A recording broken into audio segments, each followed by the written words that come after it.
Right. We were doing the VDV.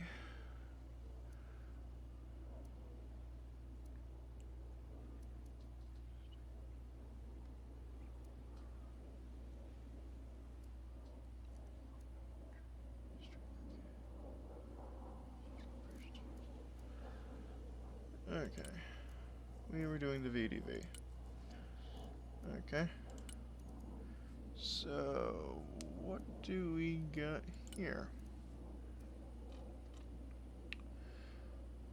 5-man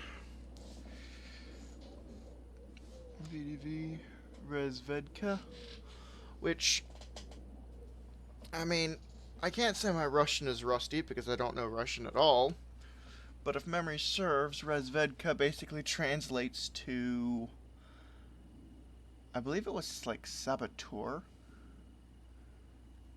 and that RPG 7 appears to have a tandem charge.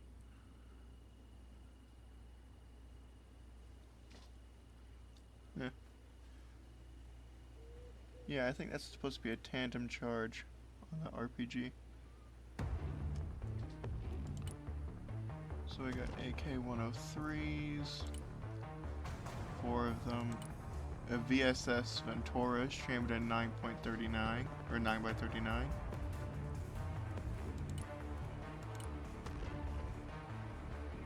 A marksman rifle with only a 400-meter range. Okay. Can airdrop them though. VDV snipers, which again they can be thrown out the back of a perfectly good airplane, and they do have a laser designator. Something the other team did not have. They did have smoke. Basically, it's a no crap button. So they've got a core GPG-7 chambered in 5.45. SVDK chambered in 9.3x64. That's an interesting cartridge. And then a T5000 chambered in 338 Lapua Magnum. 9.3x64. Hang on.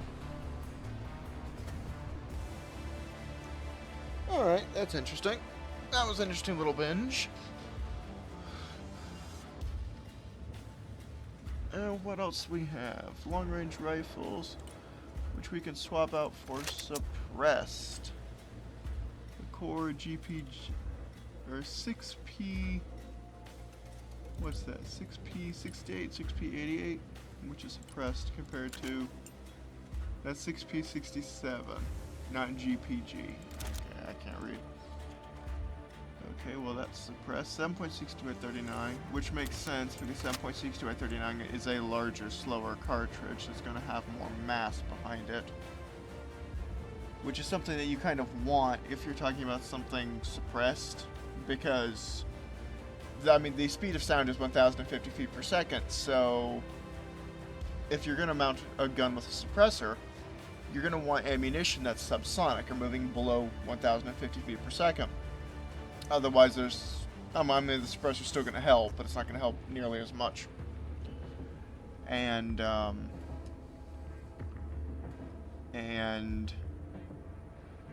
generally suppressed ammunition, or generally subsonic ammunition, is heavier than its supersonic counterparts. Because if the round's heavier, you help retain things like, you retain more momentum. You retain more momentum and stopping power and muzzle energy compared to, say, 2 rounds of the same weight, but one's moving at 1,500 feet per second and one's only moving at 1,000 feet per second.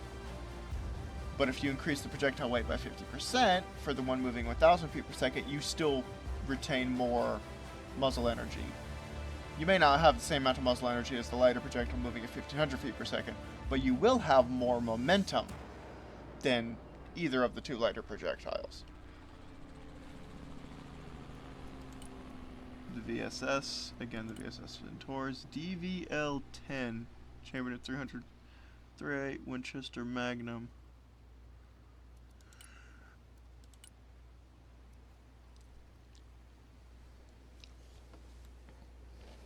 Okay.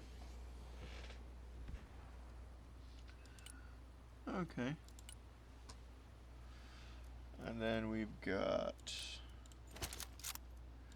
the VDV Spetsnaz. Spetsnaz basically being a quasi catch-all term for Russian special forces, at least from my granted limited understanding. And again, it's a suppressed cord, RPK-16, which also looks suppressed. And you also have a thermobaric rocket launcher. And you can swap that out for an RPG-16, and that makes them geared more towards, like, it pushes them more towards things like a standoff setup.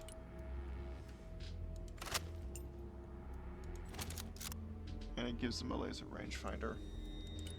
RPG-16 with not quite a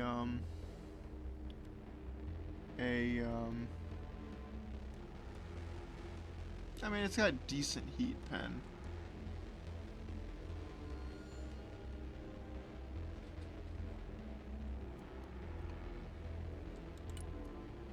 And then you've got the the 1V119 Rostat, if I pronounced that correctly.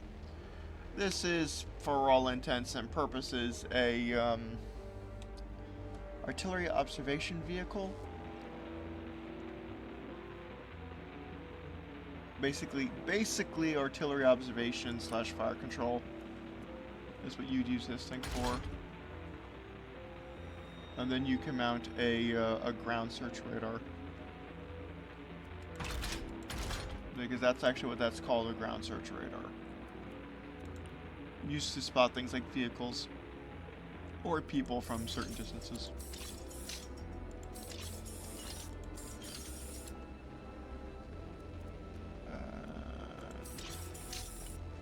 The Sarmat 2. I'm assuming they're referring to the Jeep and not the Intercontinental Ballistic Missile. With a cord. So you had the Dishka. I can't remember if you had the Dishka, and then you had the cord, and then you had the NSV. Or if you had the Dishka, and then you had the NSV, and then you had the cord. I think it was Dishka, NSV, cord. As Russia's 3 different types of 50 caliber heavy machine guns since World War II.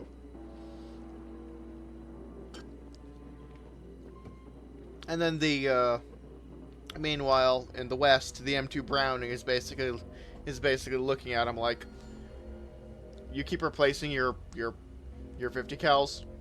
Well, that's just sad. I mean, the M2 Browning's been in U.S. Army service for about 105 years.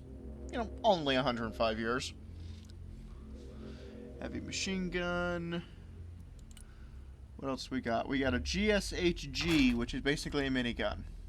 In fact, on the subject of the GSHG, I believe the GSHG is one of the few, very few, multi-barreled rotary firearms that is operated by, that is gas operated and not, say,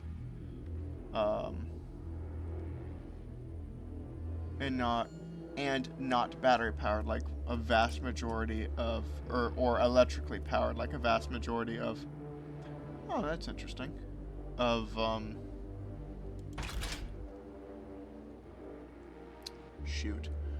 of rotary barrel firearms. And then we have an AGS-30, and we have a Meltz M1. Also, I'd like to point out that, well, no, the Meltz, I'm trying to remember if the Meltz is something akin to a cold launch or if it's a hot launch. Also, the pen on that thing is very solid, even if the damage and range isn't particularly great. Because a melt, I mean, if it's cold launch, it's fine. If it's hot launch, on the other hand, you're going to get a bunch of hot hot propellant gases that's going to come pouring out the back of that tube. It's going to hit this plate, and sure, it's going to deflect up and stuff, or at least part of it, but part of it's also going to deflect down and back towards the gunner. Translation: you fire that thing a few times, and that guy's back is going to look like a nice fresh slab of bacon. Also, out of curiosity, pull up the Marines with the IFAV, and so longer range, more damage, faster round, slightly slower reload.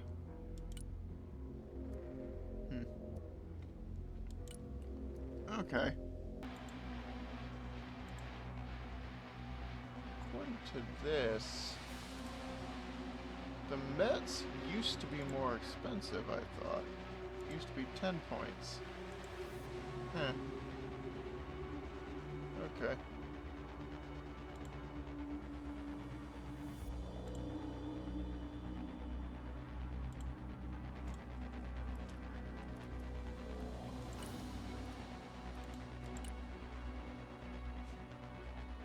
So, again, that would vaguely serve the role that I was talking about with, and it does also increase the view range in the same way that the, IFAV tow does.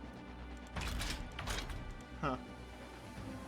So that's basically like the Russian equivalent of the IFAV tow. And you could theoretically use it in the same quasi-tank destroyer role as well, even if the damage isn't nearly as good. Well, I say that, it's 11 versus 12. The pen's still pretty solid. Then you have the Typhoon VDV with... oh, okay. Was that like an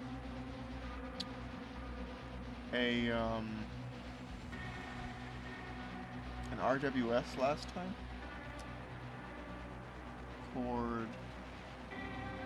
It's decently armored.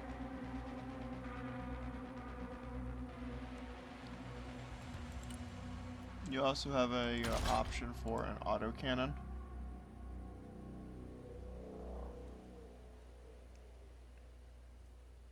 With a coaxial PKT.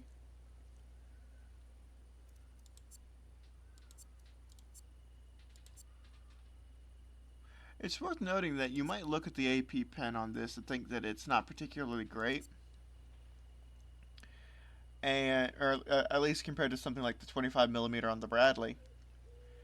And one thing I'd like to point out, though, is that if memory serves, Russia doesn't actually have saboed ammunition for the 2A42 or the 2A72, or if they do, they're just developing it.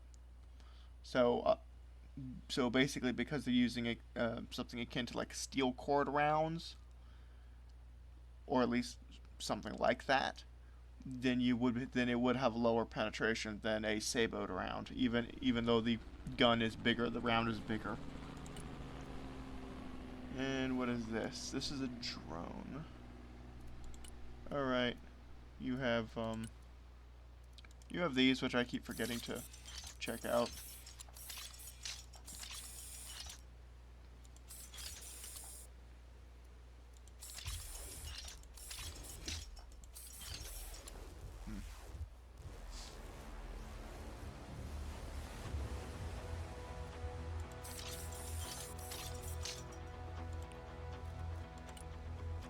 Four-post. That's a kind of stealthy. I'm guessing that's supposed to be attributed to its small size. And then you can pack a pair of cornets. They're just cornets, not cornet M's, with a decent chunk of heat pen.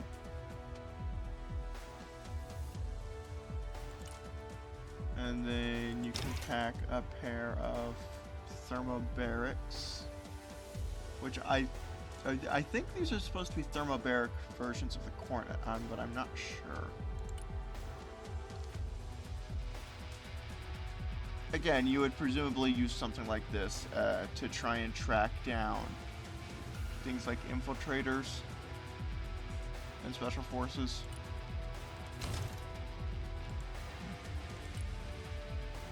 And then you have the Orion.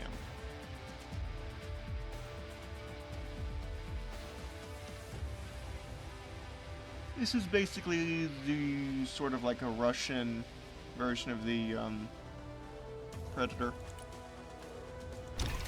You do have this massive, ugly upgraded sensor blob at the bottom of the aircraft,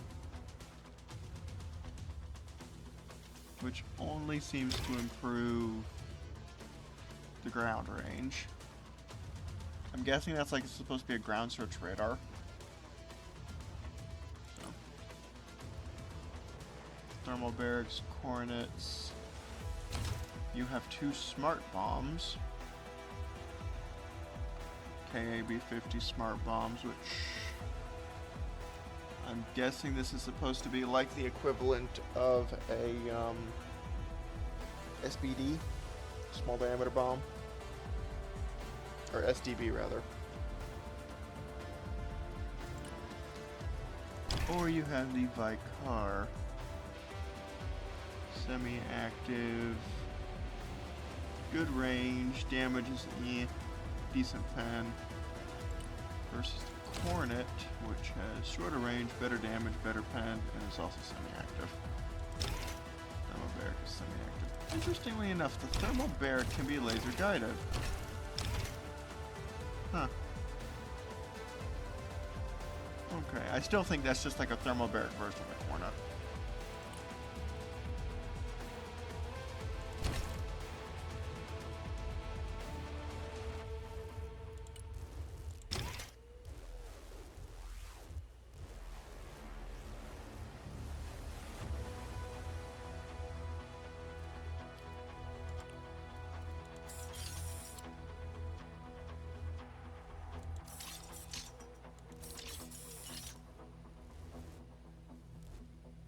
I don't know what that is.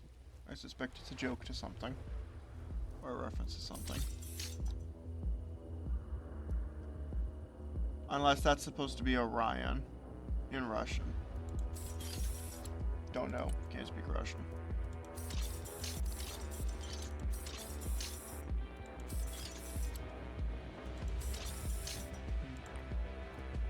Next we have infantry. And this is actually a new squad. Descent Nikki. Don't know. I'm guessing it's supposed to be like special forces. Or quasi-special forces. AK-74s. PKMs. Or PKPMs, rather. RPG-7V. What's that? 500 HE pen? Okay. Standard. I mean, it's an RPG-7, so, like, even if you don't know what an RPG-7 is, I guarantee you've seen one.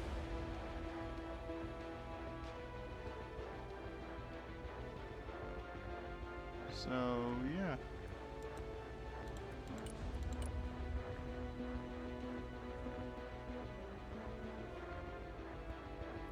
It's kind of interesting. I'm not entirely sure what the squad is for, but it's kind of interesting.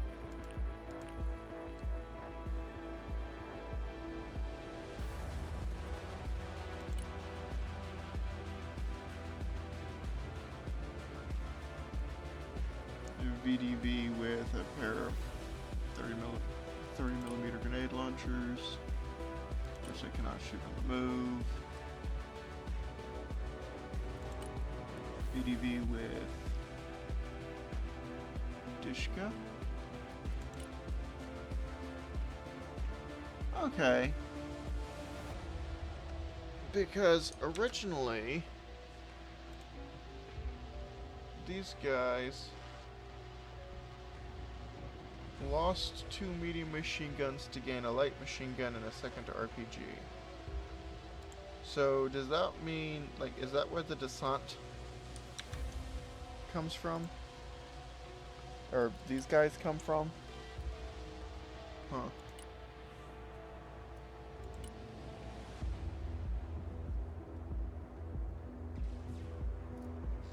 Because you get an RPK for a light machine gun, and then you get 2 RPG-7s. That's interesting. VDV Igla. AKPM. And then an Igla.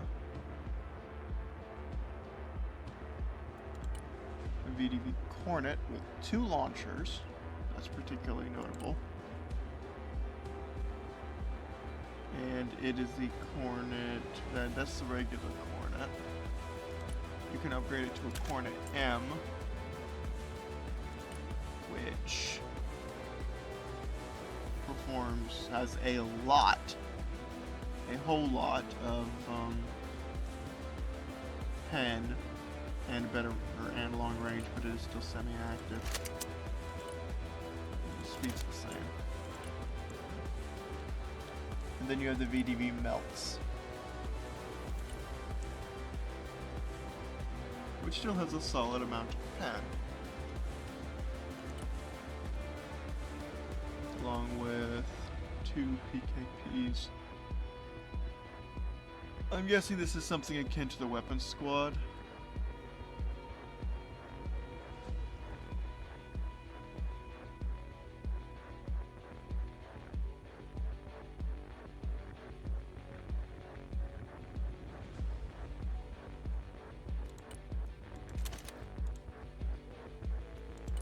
Melts M1 with even more pen, and is that slightly better range? Yeah, it is slightly better range. And you get a cord, which I'm pretty sure that muzzle is in the dirt. Although it's interesting to note that the infantry has idle animations.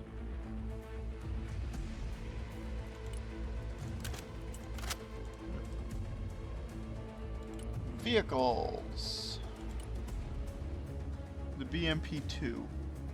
So, if I'm going to be entirely honest, one thing I was kind of hoping for was that one of the Russian specializations would be a sort of reserve equipment, or that Russia would get a reserve equipment specialization with things like the I call this the BMP-2. I mean the BMD-2, the BMD-1, the BMP-2, the BMP-1. This thing was actually in the February or the November 2024 beta, and I just completely forgot. And the mechanized infantry specialization actually gets the BMP-1 and the BMP-2. So that's probably not going to happen. But it would have been interesting to have something that is full of older equipment that's cheap, not particularly high quality, but cheap and numerous, and that you can fit into pretty much any other specialization.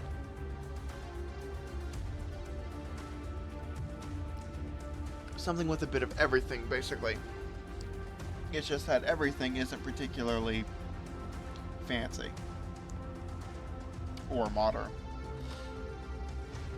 And yes, this thing does, in fact, have hull-mounted machine guns. Do not get me started. Oh. You can fit this thing with smoke. Cool.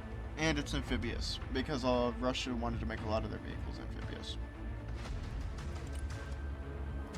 Conkers. Now, Conkers does have something more akin to cold launch. Actually, it's more akin to actually, it's more akin to a recoilless rifle, in that it uses gas to eject the missile out the tube before the motor fires. But you also have this back blast of gas up the back, which means I'm not entirely sure you can safely use the thing in a building. And then you have the BMD-2, which has Hornet M's, which apparently fires 2 missiles per target. Is that supposed to defeat APS? Huh. You literally only have 1 shot then. Is that intentional? Because that would mean you literally only have 1 shot.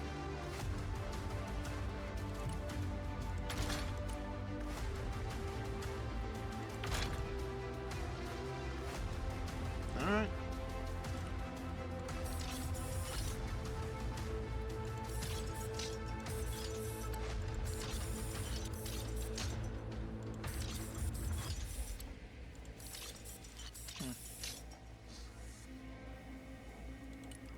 The BMD-4M. Great idea. On paper, not so much in practice. Not when you have so much ammunition crammed in a vehicle made of very light materials, and is still also expected to house troops and fuel. And it's supposed to be thrown out of a plane and still be usable once it hits the ground. The end result is that in a certain war that's currently going on in southeastern Europe, these things have been blowing up rather spectacularly. What do we got? Basic HE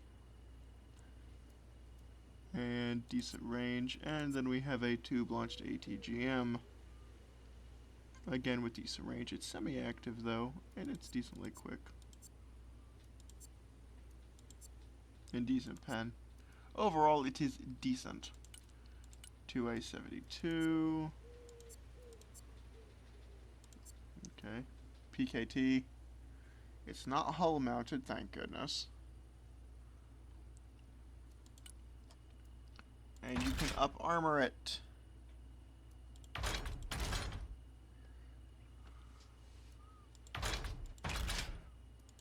Which I suppose does help, but it removes the ability to be airdropped.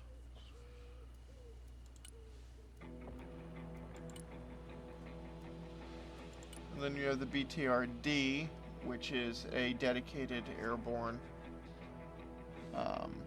transport. Again, with the hull-mounted machine guns. I can already feel myself trying not to have an aneurysm. Until you finally do something sensible and remove the hull-mounted machine guns and replace them with a Cord and an AGS-30.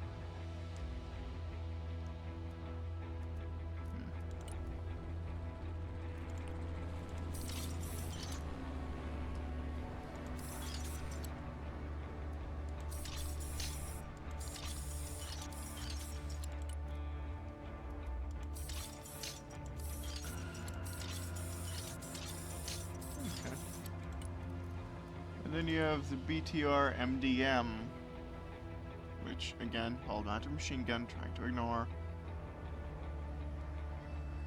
which is even bigger and supposed to fit even more people.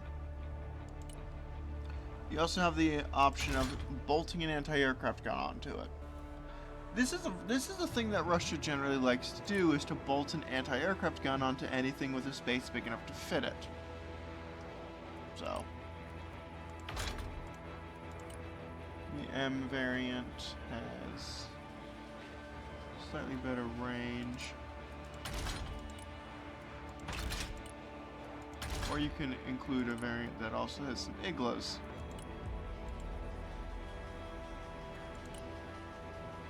So, of course, by then, the price of the vehicle's gone up rather significantly.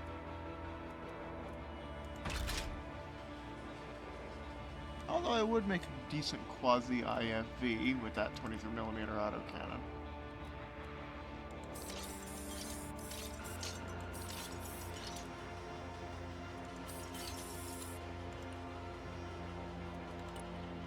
The BTR-RD robot, which has a Cornet, basic Cornet, or you can go with a Cornet M.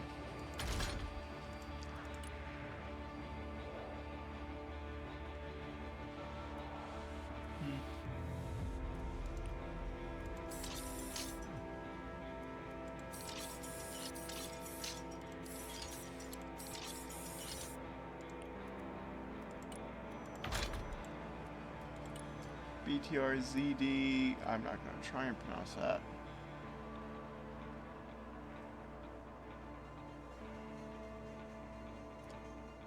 Which is basically just this, but with an anti-aircraft gun mounted on the top.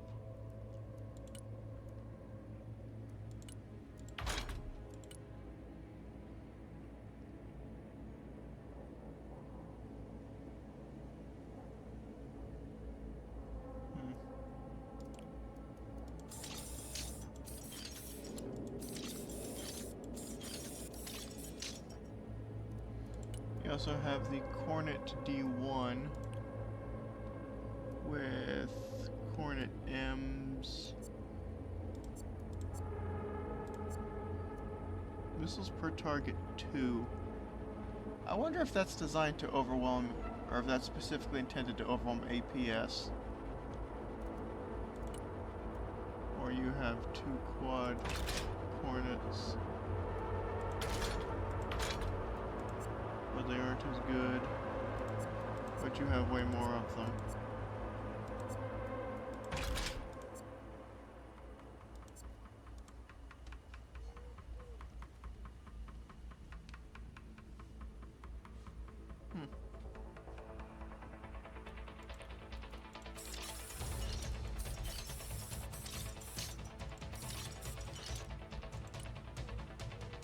And then you have the Sprut SD with that ammunition isn't particularly great. HE, heat, or a gun-launched ATGM with decent performance. The Sprut can be airdropped and swim. You can mount cage armor on it if you want to remove its ability to be airdropped, but it can still swim with the cage armor, interestingly enough. And then you can upgrade it to the SDM.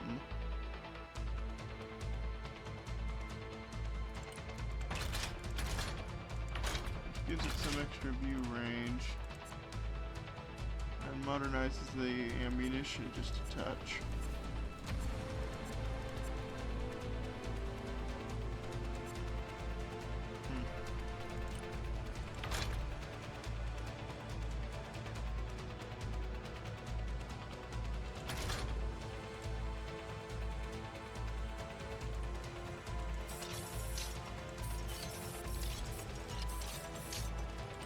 Check out camouflage on this. I think I did. I can't remember. And then we have support, and the VDV does not have much in the way of that. You basically just have this mortar on a truck.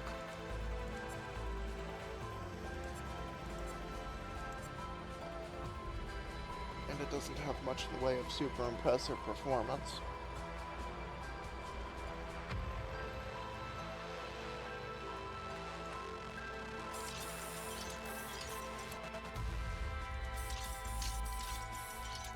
I mean, it's an 82mm mortar. It's not like something groundbreaking.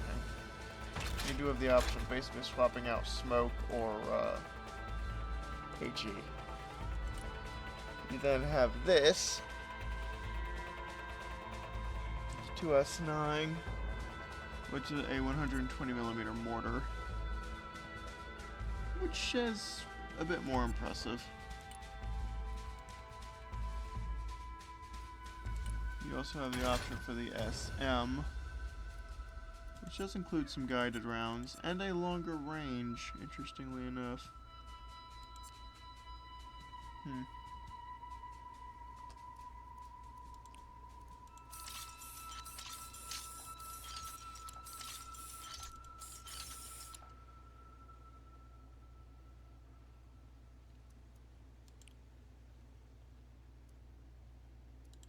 And then you just have a VDV truck.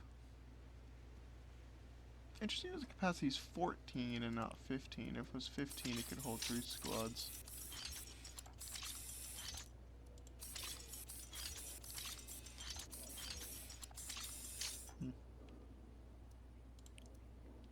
but it's just a basic truck.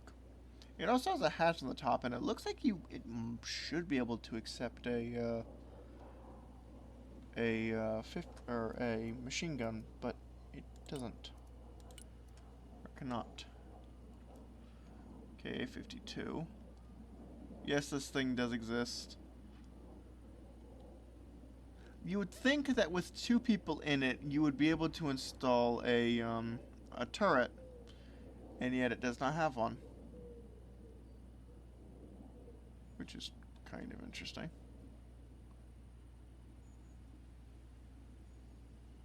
Although it does look like that gun has some degree of traverse to it.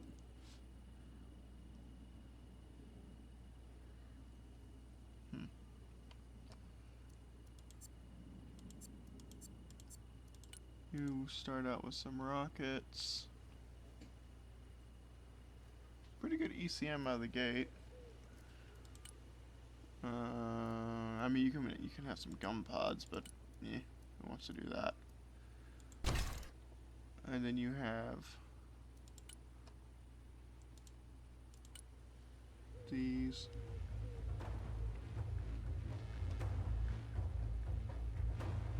Good range. Decent damage. Decent pen. They're kind of fast. You have where you can have the Vicars, which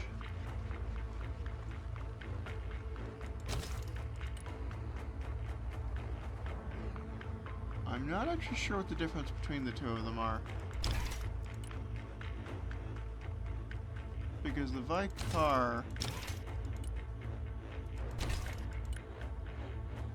looks pretty much the same. Okay, like the velocity's the same, damage, pen, range, they're both semi-active. Alright, I'm not sure what I'm looking for, but okay. And then with the outer pylons, you can install an extra pair of igloos.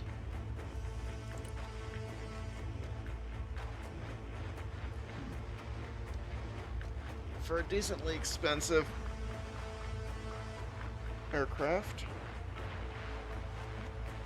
Although one that should have some capability.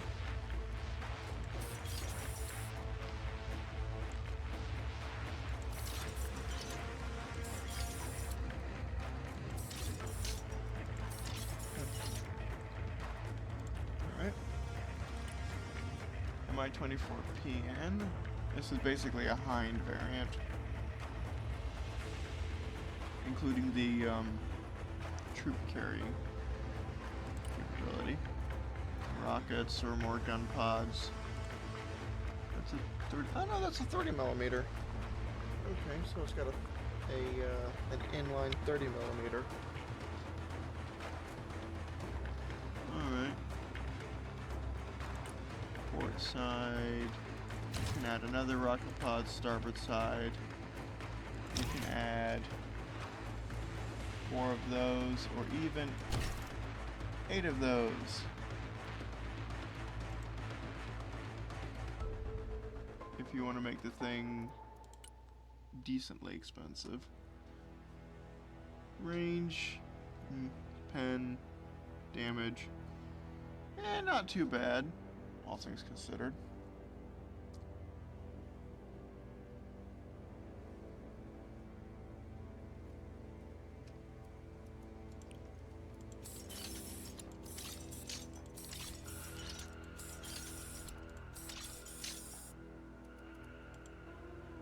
Okay.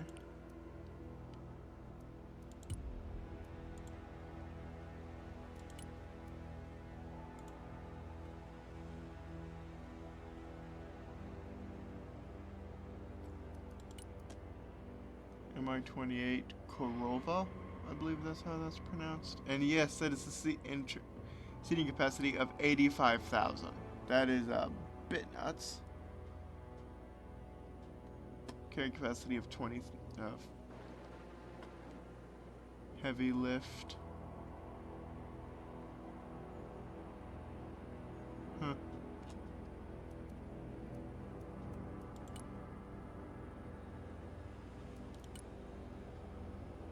So this thing can house a lot of people. Did I check out the, I think I did. Yes, I did. Okay. Wow, this is a big helicopter.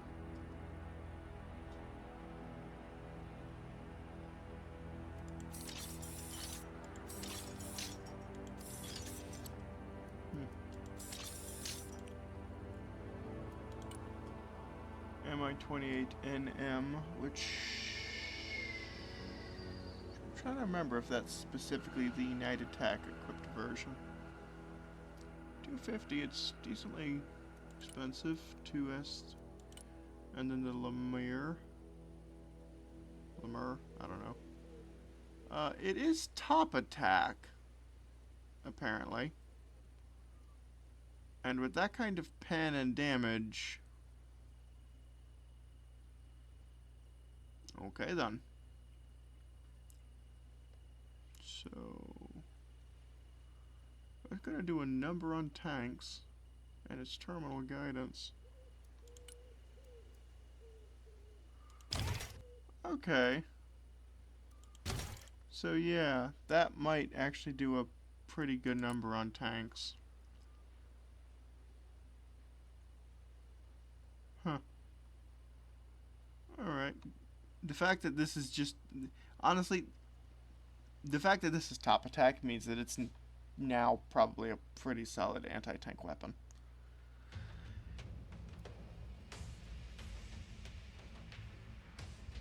Decent.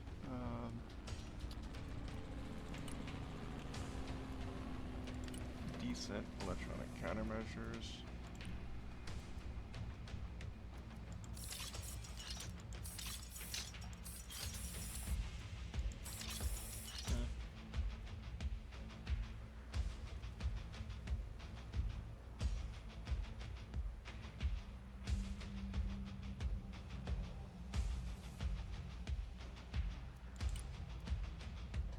Mi-35.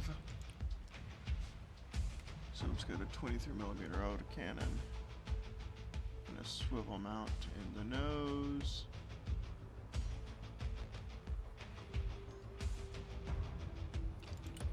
Inner pylons, you can add even more 23s in the form of gun pods.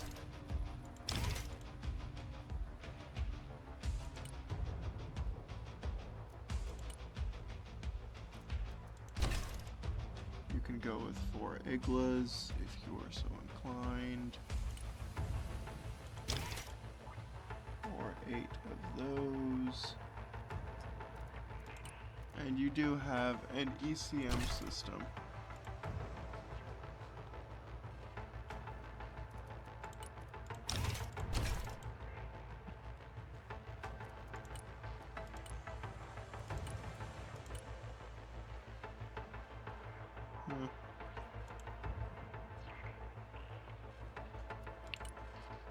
And then this, if memory serves, is basically just like an assault version of the Mi-8, which is basically just a flying box.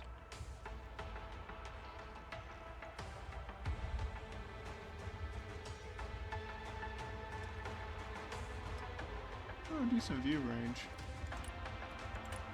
So I'll give it that. Inner pylons, more rockets. I don't think those pods are clipping through each other, although they might be clipping through the aircraft, just a touch. That's not clipping through the aircraft. No, it is. Middle pylons. You can go with 4 of those. And then the outer pylons can be used for Iglas.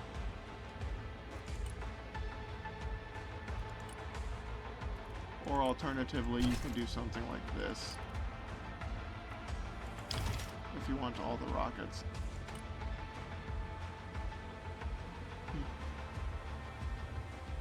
Okay.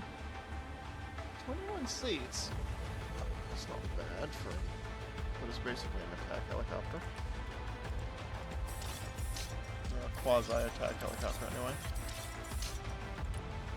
And then you have this version of the Mi-8, which...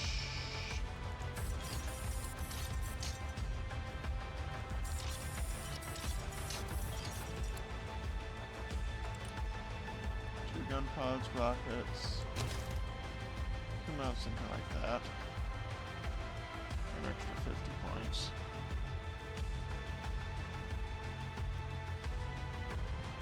Okay, that's not too bad, I don't think. At least not for the cost. And then we have aircraft. Including the IL-76, which does have a tail gun.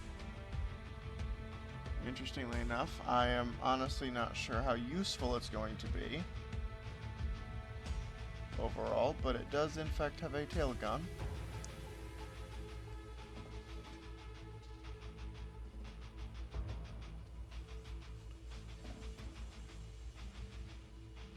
This can carry a lot of people, but not too much in the way of supplies.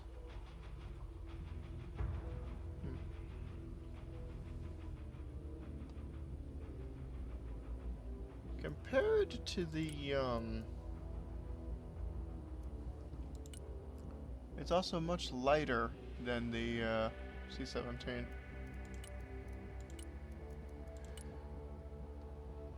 then we have the MiG-35, which appears to be kitted out here as a combination air-to-air, air-to-ground platform.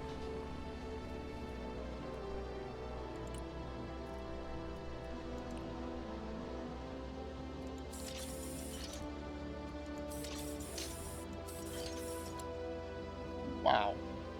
Okay then. That's certainly a color. What do we got? 30mm autocannon. A air-to-ground missile, fire and forget. Which I think isn't that like roughly analog, analogous, or whatever that term is to the, yeah. It's just moving faster, has a touch more pen, and I think a touch more damage.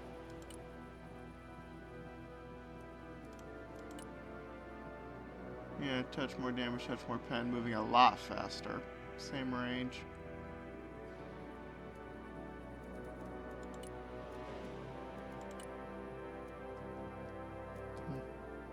But it also costs more. I mean, this is the VDV of Russian paratroopers. They're basically the Russian equivalent of the airborne. So you're gonna be drawing a lot of comparisons. PKB 500 is a guided cluster bomb. Well, I mean, I'm guessing that's equivalent to something like a JSO. An R-77. Huh. The minimum range of the R-77 is lower than the minimum range of the AMRAAM.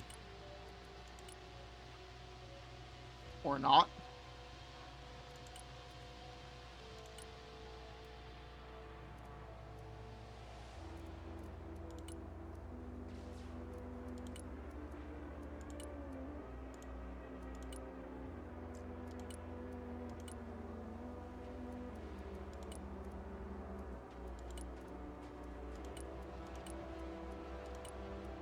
Alright.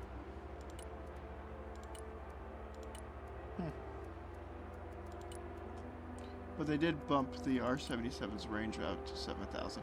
For a long time, the range of the AMRAAM and the Russian counterparts was only 6,000 meters.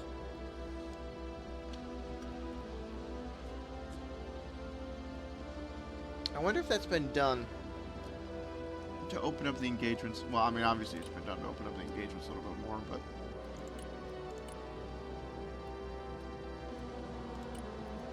how does that compare to the Sidewinder? 13, 30, 65, 21, 12, 30, 55, Okay, so it's slightly worse.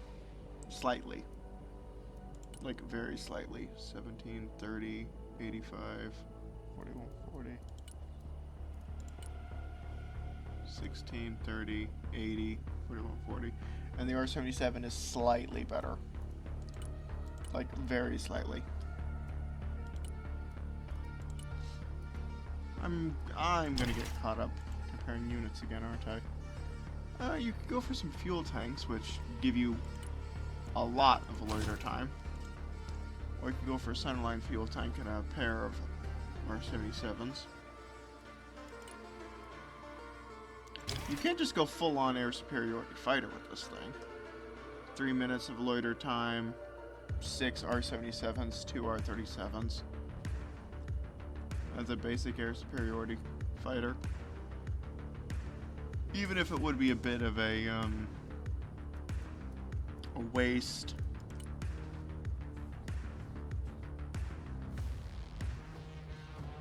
Even if you could argue that it'd be a bit of a waste, because you're giving up, well, for one, you're giving up anti-radiation missiles.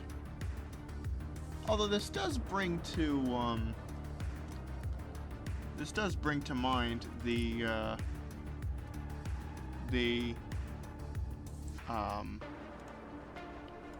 particularly if you go with the 3 tanks, it does bring to mind the sort of plan that I had back with the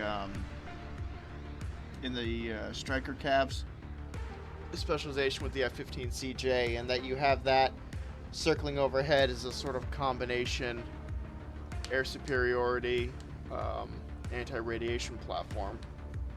Or not air superiority, but a combination combat air patrol and anti-radiation platform. So you could do something like that similar, or you could do something similar to that here. You also have the option for 2 anti-radiation missiles.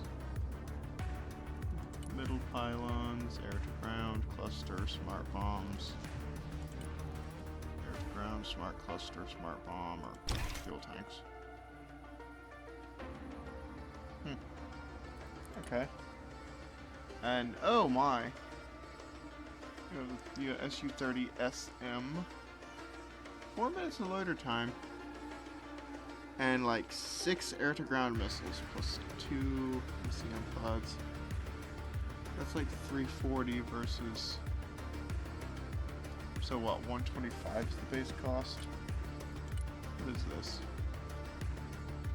30, 70, 55, so 155.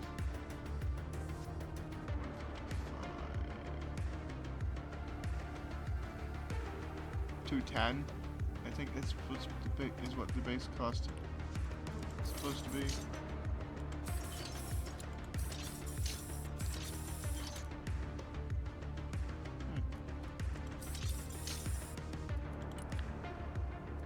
What do we got here? It's a cruise missile. Well, that's certainly novel. You got like 6 of them. You can fling out, and just a pair of R37s. Okay. Fuselage. Or you can pack a Sodden Grey Pig Smart Bomb. For when you just want to pulverize an area. 4 R77s or 4 R27s, semi-actives. So those are basically like the equivalent of the AIM-7s, or 4 R77s. I mean, that's still not a bad platform. You've got the loiter time. You've got the cruise missiles. If you wanted to bring 2 more KAB 1500s. Cruise missile, air to ground. Or you can mount R37s.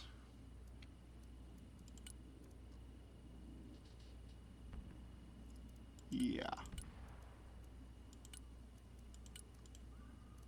Where's the middle pylons? Can take R77s.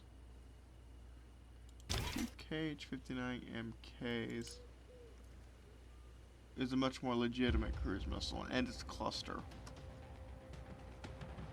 Okay. Of course, once you've kitted that thing out, you're looking at an aircraft that costs 500 points. Then again, to be fair, an aircraft that costs 500 points with decent ECM, 4 minutes of loiter time, and a pretty solid weapons load, I mean, it's kind of worth it. You don't really get fuel tanks as an option. You can, however, mount even more cruise missiles, but you're looking at 550.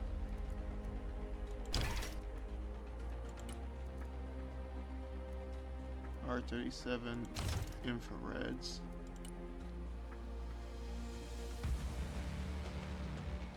Which are not bad, all things considered, for infrared missiles. If you went with a full air-to-air platform, I mean, it's still 400 points, but could be worse. Compared that to like the F-15EX, which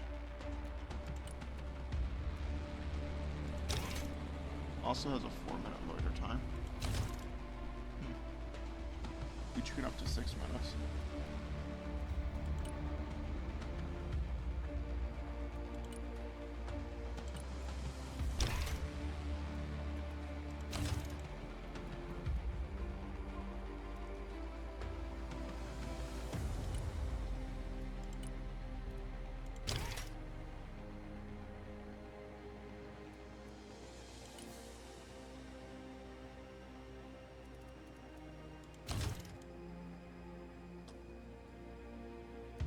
Anyway,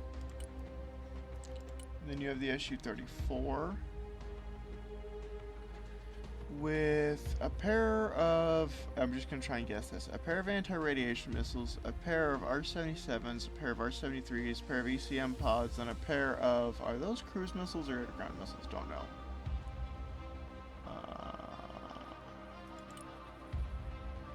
They are air-to-ground missiles, and you get 2 of them. And you do get 2 anti-radiation missiles. 2, or you can mount a cruise missiles, 18 FAB-250s, if you're so inclined, for unguided bombs. 6 incendiaries.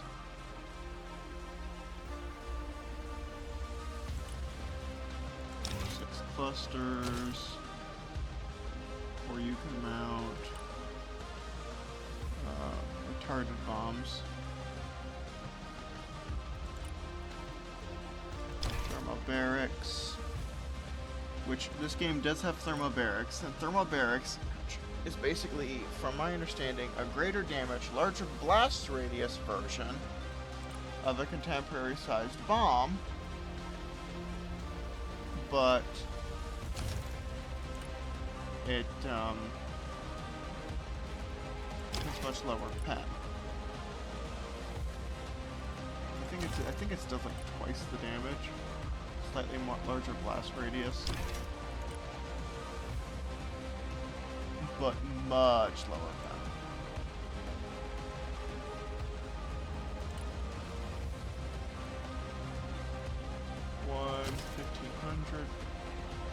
$1,500. Or you can mount an FAB 3000. You know, when you just want to remove a, like, a building, or whatever is offending you today.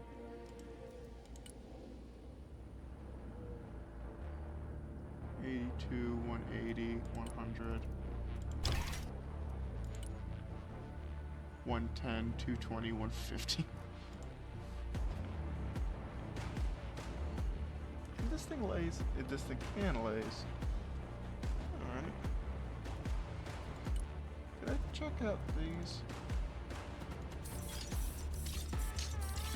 Can't remember. Well, I have now. Now I'll check these out on that. See the gun? It's worth noting this aircraft even has a toilet. It's designed for very long-range strikes, among other things. So you do in fact have a toilet in here, should it be necessary.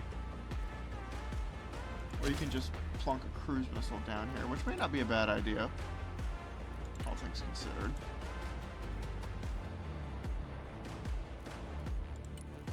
Inner pylons, anti-radiation missiles, smart bombs, smart clusters, cruise missiles, air-to-ground missiles. You've got a lot of things you can choose from, but I'm going to keep the KH-31s. Middle pylons, more ordnance. R-77s, R-37s.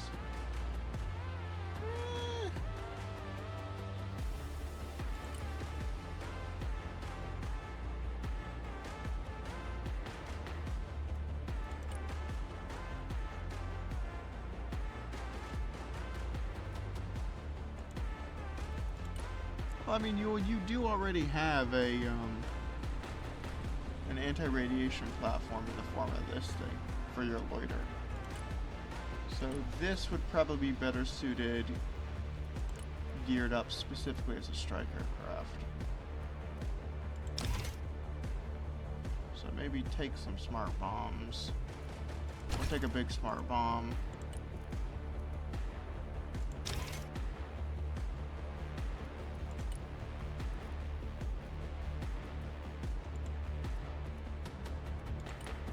Pylons, incendiaries.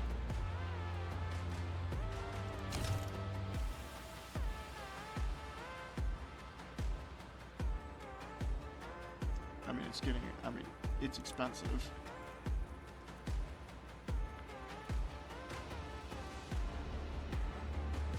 Unless you want to do something more akin to like that. Those are FAB-250s. Do you just have like FAB 500s? Oh. You got thermal barracks. You could carry a pair of thermal barracks, a pair of clusters.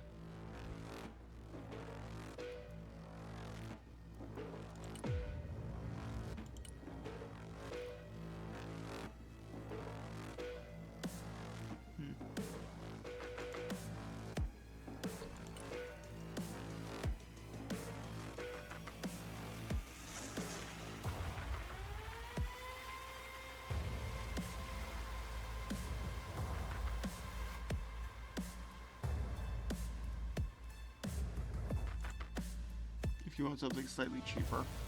Still $550. I mean, it's still going to be expensive, but it's slightly cheaper. You can save some cost by dumping the ECM pods. Then again, if you do that, you don't actually have much in the way of electronic countermeasures, do you?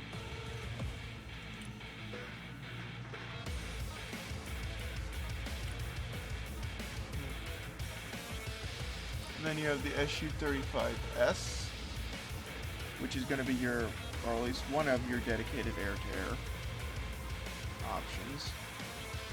400 points for what it is. That's not too bad. You got 4 R-77s, 2 R-37 ETs, or 2 R-27 ETs, 2 R-73s, 2 R-37s. So that's actually not a bad loadout, all things considered. You can go with an extra fuel tank though. 2 R-77s, 1 R-37.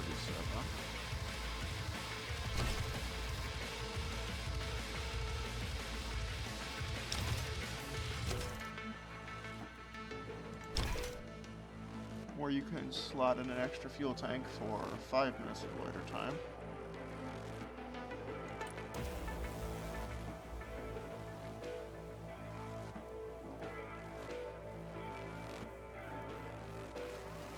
You can get those R-77s back.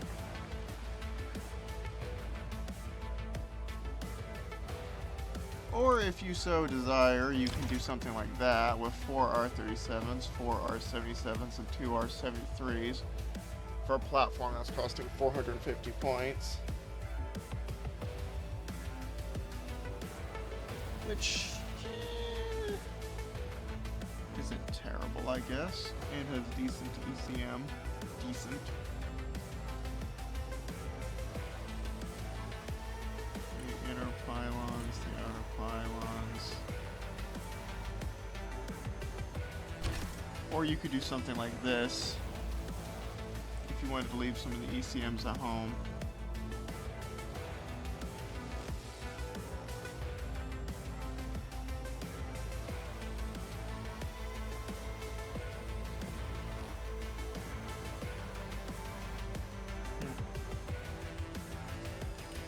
And then you have the SU-57. Oh wait, look at the camouflage. This is basically just like an SU-27, but very heavily modified, for lack of a better term.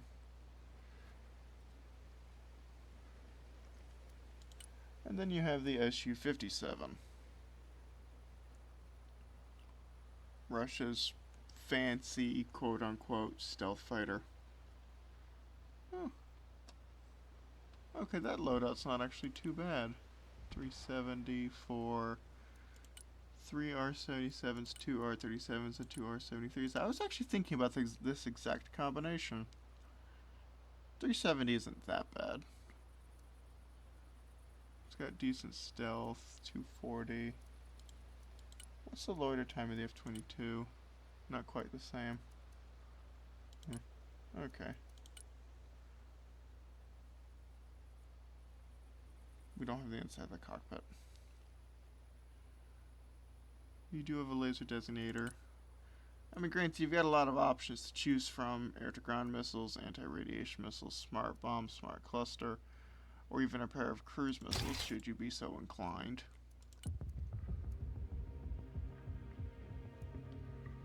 KH-59M2s. I mean, you could turn the thing into a cruise missile carrier for 515 points. I'm not entirely sure why you'd want a stealthy cruise missile carrier, but you can do it. Or you can just go with R-37s.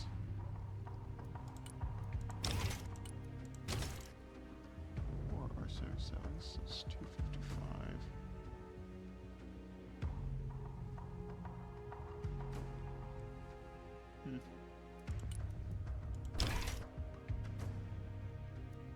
So yeah, that's interesting.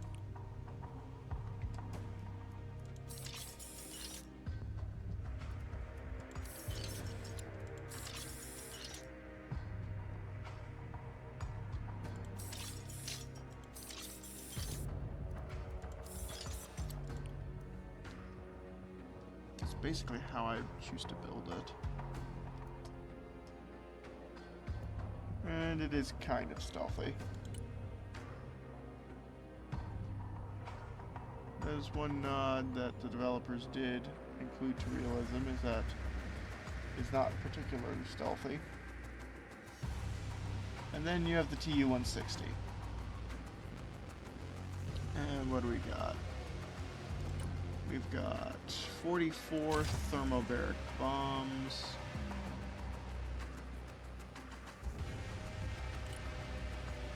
Fourteen FAB 1500s. Okay then.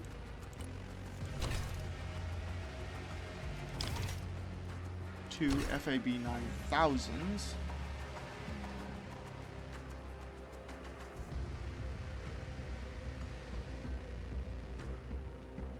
Hang on.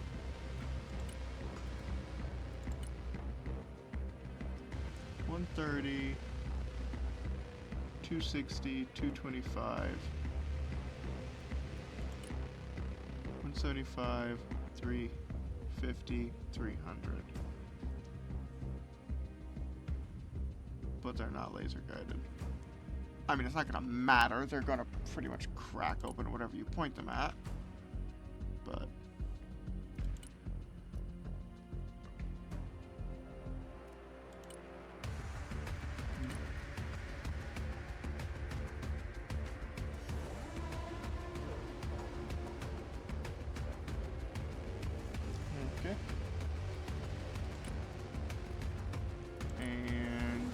have 14K B1500 smart bombs compared to the non-smart bombs.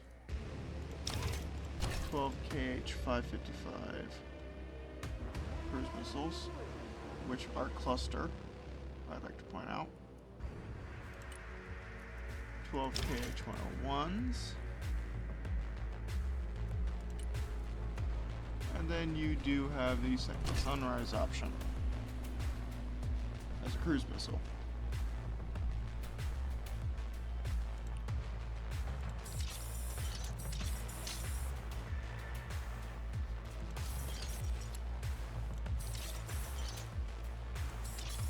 Okay.